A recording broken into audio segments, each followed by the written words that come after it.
आज हम सीखेंगे लंब और लंब समद्विभाजक क्या है तथा इन्हें खींचने की कुछ विधियाँ।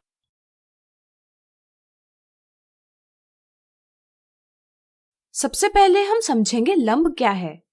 जब दो रेखाएं जैसे M और N एक दूसरे को समकोण बनाती हुई यानी कि 90 डिग्री का कोण बनाती हुई प्रतिच्छेद यानी इंटरसेक्ट करती है, तो हम कहते हैं कि वे एक दूसरे पर लंब यानी परपेंडिकुलर है।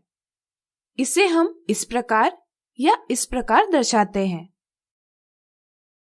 अब यहाँ देखिए, यह रेखा N रेखा M पर लंब तो है, लेकिन यह रेखा M को दो बराबर भागों में भी बांट रही है, यानी कि लंब रेखा N रेखा M के मध्य बिंदु से जा रही है।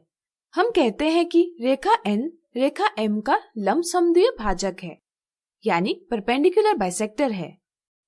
उदाहरण के तौर पर यहाँ एक आयताकार कागज यानी रेक्टेंगुलर पेपर है। हम इसे लंबाई की ओर बीच में से मोड़ेंगे और मोड़ का निशान बनाएंगे। मान लीजिए मोड़ का निशान रेखाखंड AB है। फिर हम इसे अन्य दिशा में बीच में से मोड़ेंगे और मोड़ का निशान बनाएंगे। मान लीजिए मोड़ का निशान PQ है।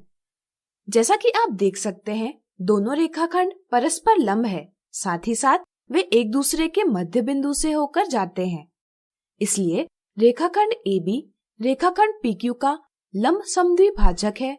इसी तरह रेखाखंड PQ भी रेखाखंड AB का लंब समद्विभाजक है।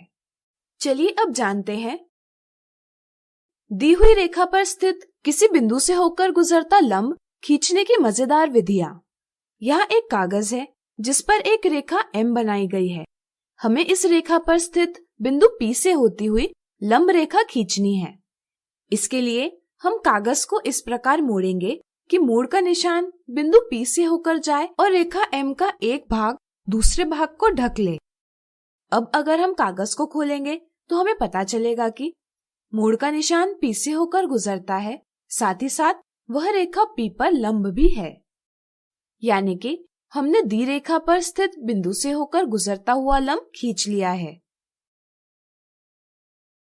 क्या हम रूलर और सेट स्क्वायर के प्रयोग से भी दी हुई रेखा पर स्थित किसी बिंदु से होकर गुजरता लंब खींच सकते हैं? सोचिए।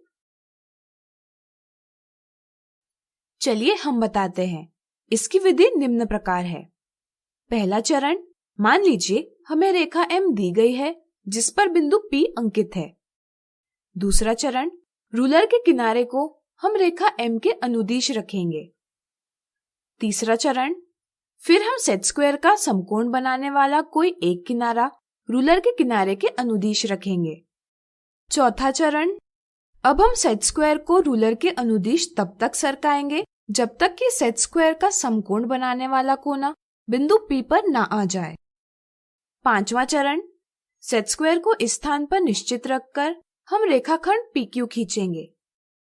रेखाखंड PQ रेखा M पर लंब है, जिसे हम इस प्रकार दर्शा सकते हैं। हम इस लंब को रूलर के प्रयोग से बढ़ा सकते हैं। आज हमने सीखा लंब और लंब समद्विभाजक क्या है तथा इन्हें खींचने की कुछ विधियाँ। अगले वीडियो में हम सीखेंगे रूलर और प्रकार के प्रयोग से लंब और लंब समद्विभाजक कैसे खींचे जा सकते हैं।